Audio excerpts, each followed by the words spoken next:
नमस्कार। इस खास बातचीत में आपका स्वागत है। आज हम एक बहुत ही अहम मुद्दे पर बात कर रहे हैं, इंट्राडे ट्रेडिंग के लिए सही स्टॉक चुनना। ये ऐसा सवाल है जो रोज ट्रेड करने वालों के मन में मुझे लगता है रोज ही आता होगा। बिल्कुल, क्योंकि इंट्राडे का तो सारा खेल ही सही स्टॉक को सही वक्त पर पकड़ने का है। छोटे मूव्स पकड़ने होते हैं। हाँ बिल्कुल। और हमारे पास जो जानकारी है वो इसी पर है कि इंट्राडे ट्रेडिंग के लिए स्टॉक कैसे चुने। तो कोशिश यही रहेगी कि कम समय में इसकी जो मुख्य बातें हैं वो समझी जाएं। हाँ, चलिए शुरू करते हैं। तो सबसे पहले लिक्विडिटी, मतलब जिन स्टॉक्स में आसानी से खरीद फरोख्त हो सके। ये क्यों इतनी जरूरी है? देखिए, लिक्विडिटी का मतलब ही यही है कि आप जब चाहें, जितनी क्वांटिटी चाहें, आसानी से खरीद या बेच सकें और आपकी खरीद बिक्री से कीमत पर कोई बहुत बड़ा असर ना पड़े। अच्छा। सोचिए, अगर स्टॉक लिक्विड नहीं है, आप बेचना चाहते हैं और कोई खरीदारी नहीं है या भाव एकदम गिर गया। हाँ, फिर तो फंस गए। बिल्कुल। इसीलिए जो बड़े स्टॉक्स हैं, निफ्टी 50 या सेंसेक्स वाले या वॉल्यूम के हिसाब से टॉप 200 स्टॉक्स, वो बेहतर रहते हैं।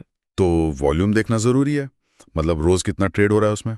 हाँ, औसत दैनिक ट्रेडेड वॉल्यूम, ये एक अच्छा इंडिकेटर है। ज्यादा वॉल्यूम मतलब ज्यादा एक्टिविटी, ज्यादा खरीदार और बेचने वाले। समझ गया। तो लिक्विडिटी हो गई पहली बात, लेकिन सिर्फ लिक्विड होना काफी है या स्टॉक में कुछ हरकत भी होनी चाहिए, मतलब वॉलेटिलिटी? हाँ, ये बहुत अच्छा पॉइंट है। सिर्फ लिक्विडिटी से क्या फायदा अगर स्टॉक दिन भर एक ही जगह अटका रहे। इंट्राडे में तो पैसा मूवमेंट से ही बनता है ना। सही बात। तो कितनी मूवमेंट ठीक मानी जाती है? आमतौर पे कहा जाता है कि जिन स्टॉक्स में रोज का औसत मूवमेंट 2 से 5% या उससे ज्यादा हो, वो इंट्राडे के लिए अच्छे हो सकते हैं। 2 से 5%। ठीक है। लेकिन हाँ, इसमें भी एक संतुलन चाहिए। बहुत ज्यादा वॉलेटाइल, मतलब जो एकदम बेतहाशा ऊपर नीचे होते हैं बिना किसी पैटर्न के, वो रिस्की भी हो सकते हैं। हाँ, उनमें नुकसान का डर भी उतना ही। तो न बहुत शांत न बहुत तूफानी, बीच का रास्ता।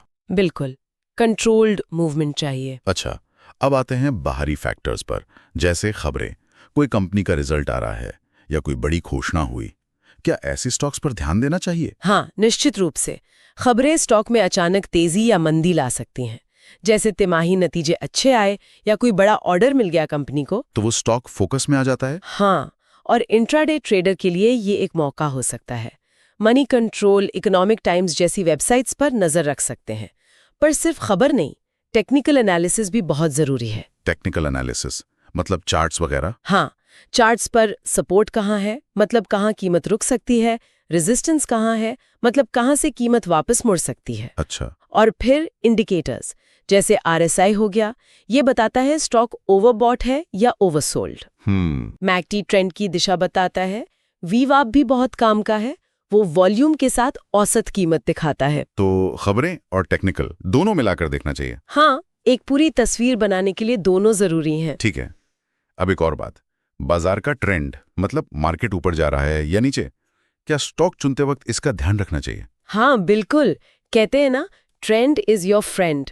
अगर बाजार का मुख्य रुझान ऊपर की तरफ है तो ऐसे स्टॉक चुनना बेहतर है जो उस ट्रेंड के साथ चल रहे हों। उनमें ऊपर जाने की संभावना ज्यादा होगी। हाँ, और अगर मार्केट नीचे जा रहा है तो मंदी वाले ट्रेड के लिए वैसे स्टॉक ढूंढने चाहिए। इससे सफलता की संभावना बढ़ जाती है। बिल्कुल, निफ्टी या बैंक निफ्टी जैसे इंडेक्स देखकर ट्रेंड का अंदाजा लगा सकते हैं। अच्छा, और एक चीज जो अक्सर सुनने में आती है, पेनी स्टॉक से दूर रहो। क्यों, क्या दिक्कत है उनमें? देखिए, पेनी स्टॉक्स मतलब बहुत कम कीमत वाले शेयर।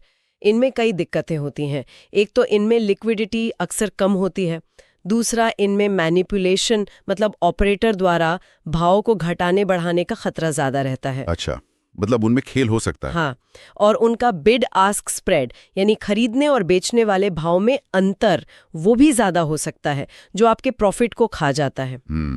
तो बेहतर है कि इनसे बचा जाए। हाँ, आमतौर पर सलाह दी जाती है कि 100 रुपए से ऊपर वाले और जिनमें ठीक ठाक ट्रेडिंग होती है वैसे स्टॉक चुने, वो ज्यादा सुरक्षित माने जाते हैं। और स्टॉप लॉस, उसकी क्या अहमियत है? स्टॉप लॉस तो बहुत ही जरूरी है। ये आपका सेफ्टी नेट है। अगर ट्रेड आपके खिलाफ जाता है तो एक तय लेवल पर आपका सौदा अपने आप कट जाता है और आप बड़े नुकसान से बच जाते हैं। अनुशासन। हाँ, ये अनुशासन का हिस्सा है। इंट्राडे में स्टॉप लॉस के बिना ट्रेड करना बहुत खतरनाक है। ठीक है, तो स्टॉक चुनने में काफी मेहनत लगती है। क्या कोई टूल्स हैं जो इसमें मदद कर सकें? स्क्रीनर है, चार्टिंग है। ये कैसे काम करते हैं? आप इनमें अपनी शर्तें डाल सकते हैं, जैसे मुझे वो स्टॉक दिखाओ जिनमें वॉल्यूम इतना हो, वॉलेटिलिटी इतनी हो, या जो इस टेक्निकल इंडिकेटर पर खरे उतर रहे हों। अच्छा, तो ये लिस्ट छोटी करने में मदद करते हैं। हाँ, ये आपका बहुत समय बचाते हैं। रोजाना सैकड़ों स्टॉक्स देखने के बजाय आप फिल्टर करके कुछ गिने चुने स्टॉक्स पर फोकस कर सकते हैं। और क्या, बहुत सारे स्टॉक्स पर नजर रखनी चाहिए या कुछ पर ही फोकस करना बेहतर है? बेहतर है कि आप रोज 5 से 10 स्टॉक्स की एक वॉच लिस्ट बनाएं और उन्हीं को ट्रैक करें, उनकी मूवमेंट को समझें। ठीक है।